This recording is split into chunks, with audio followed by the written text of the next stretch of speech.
और ये 51 शक्तिपीठ बने।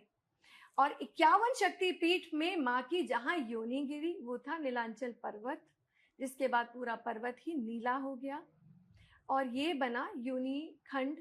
यहाँ पर माँ का 51 शक्तिपीठ, ये वो स्थान है, ये वो दिव्य स्थान है जहां पर आदि शक्ति की योनि गिरी है। और योनि का अर्थ आप समझिए कॉस्मिक वूम, जहां से सबका सृजन है, जहां से क्रिएशन शुरू होती है, जहां से सृष्टि की शुरुआत है।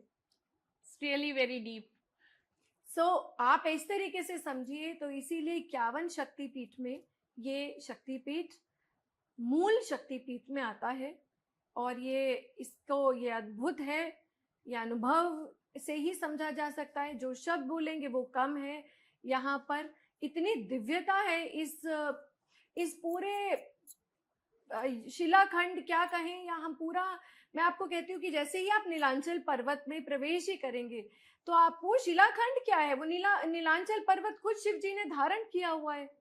वहां ब्रह्मा विष्णु महेश 64 योगिनियां, अष्ट भैरव और क्या नहीं है। वहां पर कोई ऐसा दूसरा पीठ नहीं है जहां पर इतनी ऊर्जा आप महसूस कर पाए। बहुत अच्छे से आपने एक्सप्लेन किया, जो हमें नहीं भी पता था आज वो भी आपने बहुत अच्छे से समझाया। चलिए हम अब अपने नेक्स्ट क्वेश्चन पर चलते हैं, जिसमें हम आपसे जानना चाहेंगे कामदेव और माँ कामाख्या देवी का क्या संबंध माना जाता है। क्या ये वही स्थान है जहां भगवान शिव ने कामदेव को भस्म किया था? जी, कामाख्या देवी और कामदेव की बिल्कुल ये कहानी काफी जुड़ी हुई है। उसका कारण ये है कि पहले तो वो शिलाखंड ही था, इसको योनि पीठ कहते हैं, ठीक है।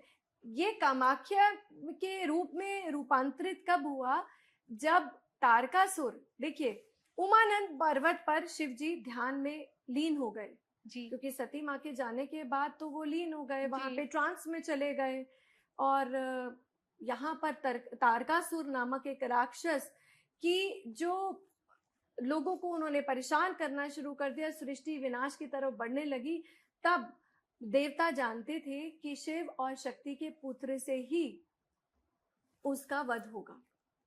अब शिव जी हमारे समाधि में लीन थे, तो सारे देवता उनके पास, कामदेव के पास पहुंचे और उन्होंने कहा कि हमारी मदद कीजिए और उनको अपनी योग निद्रा में जो है उन्हें उसमें से जगाइए। तो उन्होंने, कामदेव जी ने अपना पुष्प बाण प्रभु पे चलाया, जिसके बाद उनका तीसरा नेत्र खुल गया। और वो तो रौद्र रूप था भगवान का जी, तो उन्होंने उनसे रुष्ट होकर कामदेव को भस्म कर दिया। जी, जब भगवान ने उन्हें रुष्ट इतना हुए और उन्होंने भस्म कर दिया, तो रति जी यहाँ पर आई और उन्होंने कहा कि देवादिदेव, आप ये समझिए, ये तो केवल सृष्टि के पुनः गति देने के लिए देवताओं के आग्रह पर मेरे पति ने ऐसा किया, आप उन्हें पुनः जीवन दे दीजिए जी। तो ये सुनकर हमारे शिव भोला भंडारी ने उनको पुनः जीवन तो दे दिया पर रूप नहीं दिया। अच्छा, अब रूप के लिए रति जी ने कहा, ये रूप तो भगवान, ये तो काम का जो काम है वो तो पशु में भी है, इंसान में भी है, काम तो रूप तो चाहिए ही ना जी। इसके बाद जब उनकी फिर बिना पुनः प्रार्थना के बाद उन्होंने कहा कि आप माँ भगवती का स्मरण कीजिए। इसके बाद उन्होंने कहा कामदेव को कि आप यहाँ पर माँ की शिलाखंड पर, योनि पीठ पर आप एक भव्य मंदिर का निर्माण करें। और जब आप निर्माण करेंगे तो पुनः आपको अपना स्वरूप वापस मिल जाएगा। तो वहां से कामाख्या जी की में उन्होंने तैयारी शुरू कर दी और उस तैयारी में स्वयं विश्वकर्मा, जो वहां पर आप उनकी वहां पर एक स्टैचू भी देखेंगे जी, तो वहां पर उनकी सहायता से उन्होंने एक भव्य मंदिर का निर्माण किया। जिसके बाद वहां, उससे पहले उन्होंने साधना भी बहुत करी, उसके बाद निर्माण का कार्य शुरू हुआ, फिर मंदिर का निर्माण हुआ और पुनः उन्हें अपना स्वरूप वापस मिला। और यही नहीं कि कामाख्या देवी को इसीलिए मंदिर को कामदेव से जोड़ा जाता है और ये नाम भी उन्हें उसी वजह से मिला। और दूसरी वजह ये भी है कि जो आप ऐसे समझिए ये देवी का ना गॉडेस ऑफ डिजायर है, जी काम देने वाली, इच्छा पूर्ति, काम वासिनी, कामेश्वरी। तो यहाँ पर काम को देने वाली है, इसलिए वो गॉडेस ऑफ डिजायर भी है। नाम भी आप इसको आप समझिए कि ये कामदेव के कारण भी है ये और आपसे गॉडेस ऑफ डिजायर के कारण भी है। जी मैं आपसे यही पूछने वाली थी, आपने अभी बोला भी कि इनको जो कामाख्या देवी, जो कामाख्या नाम मिला वो कामदेव की वजह से ही ये ऐसा जी। मिला, तो क्या ये सही है कि कामदेव? बिल्कुल बिल्कुल ओके बिल्कुल ये सही है। जैसे मैंने आपको कहानी बताई, जी कामाख्या का प्रचलित नाम जो है वो उसी के कारण है। और ओके उसके बाद तो देखिए वो आदि शक्ति है, वहां पर आप देखिए ना, सृष्टि स्थिति और विनाश की देवी, सब कुछ यहीं से शुरू है, क्योंकि ये प्रारंभ है, या आरंभ है, जी ये सृष्टि का आरंभ है। यहाँ पे ब्रह्मा विष्णु महेश सब कुछ तो है यहाँ पर। जी तो यहाँ पर लोग आपको भक्ति शक्ति मुक्ति सभी के लिए तो आ रहे हैं। जी तो इसलिए इसको काम वासिनी, काम नाशिनी, काम दायिनी, त्रिपुरा सुंदरी, सब नामों से, भगवती और सब नामों से माँ को आप बुला सकते हैं। जी ये तो मुझे भी नहीं पता था, जबकि मैं ऐसी जगहों पे बहुत जाना और नॉलेज लेना पसंद करती हूँ, लेकिन ये मुझे आपसे ही पता चला कि कामाख्या देवी जो नाम पड़ा वो कामदेव से पड़ा। Really interesting. एंड देखिए, सत रज और तम जी। तीनों की जो देवी है वो माँ है जी ना। अगर आप माँ का एक स्वरूप को देखें तो यहाँ पर, क्योंकि स्वरूप को ना देखिए क्योंकि ये योनि पीठ है, पर माँ का तो एक स्वरूप है, काली भी माँ है और त्रिपुरा सुंदरी भी जी। काली है, सरस्वती भी, सब माँ का ही तो स्वरूप है। बिल्कुल। तो ये जो सेंट्रल पॉइंट है, यहाँ 10 महाविद्याएं जो है, ये कालिका पुराण में इसका पूरा वर्णन है, इसका पूरा उल्लेख है कि कितनी कितनी दूरी पर कौन सा महाविद्या विराजमान है। जी यहीं से नवग्रहों की शुरुआत हुई थी।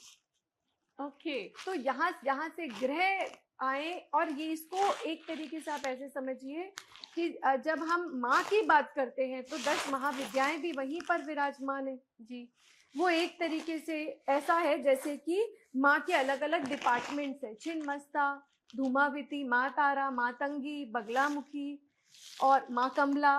तो ये सारे ग्रहों की तो माता हैं ये, जी इनको अलग अलग डिपार्टमेंट माने दे रखे हैं। ओके तो ये उस तरीके से यूनिवर्स का कॉस्मिक टीम है। Very nice. बहुत बहुत आपने अच्छे से समझाया और बहुत अच्छा लगा आपसे ये सुन के। अभी हम इसमें मैं एक बात और जोड़ना जी। चाहूंगी शिप्रा जी।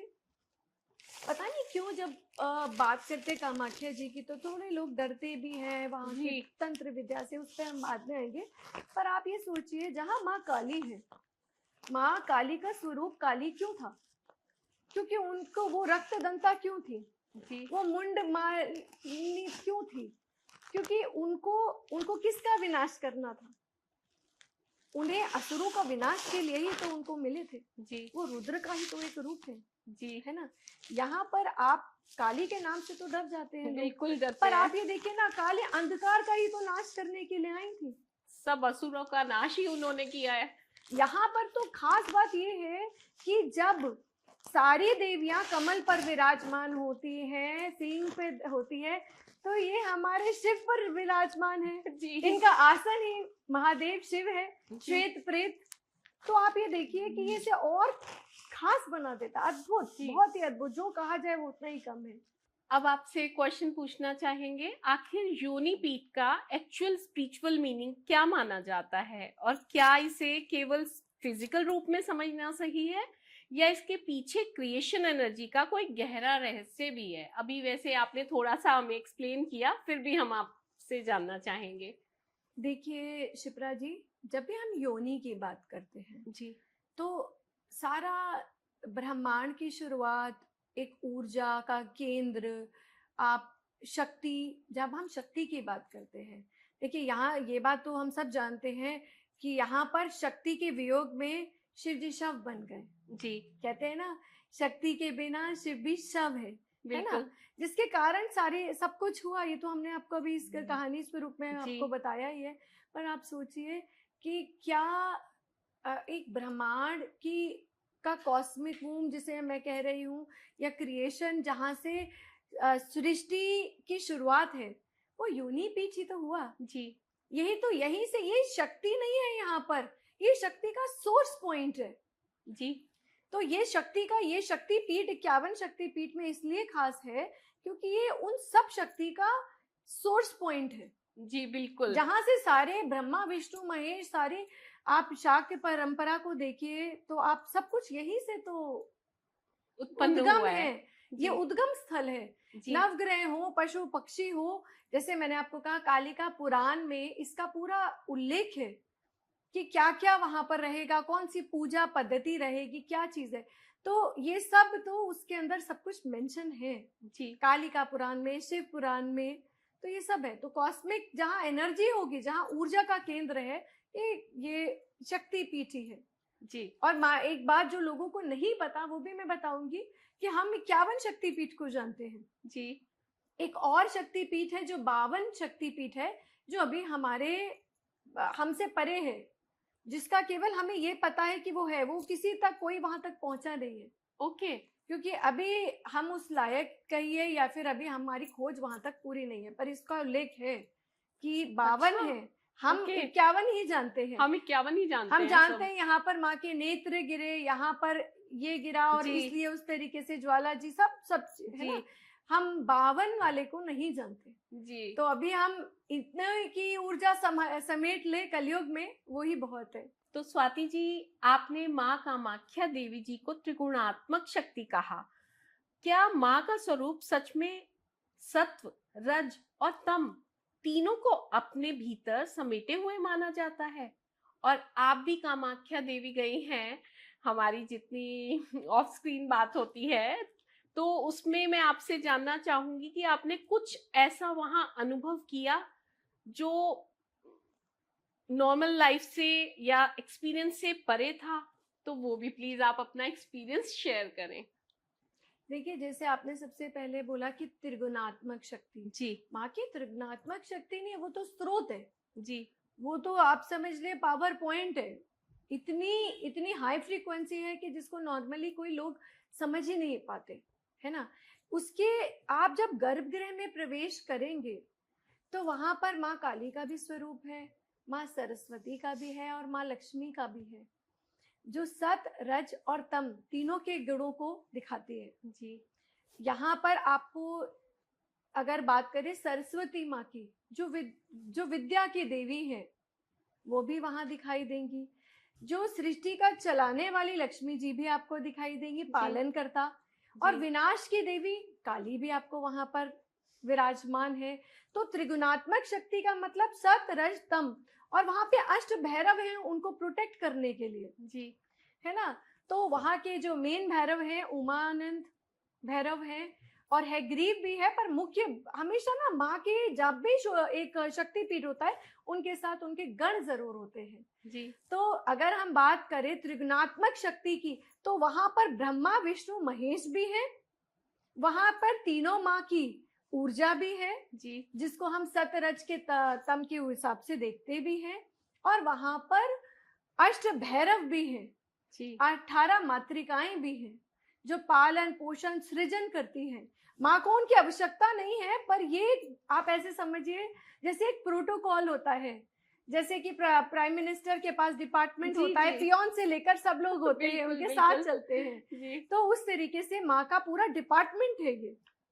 और इतना इस तरीके का अरेंजमेंट, इस तरीके का शक्तिपीठ कोई भी नहीं है, और ऐसा दूसरा कोई भी नहीं। बिल्कुल। यहाँ पे आपको देखिए धर्म, अर्थ, काम और मोक्ष जो चाहेंगे वही आपको यहाँ पर मिलेगा।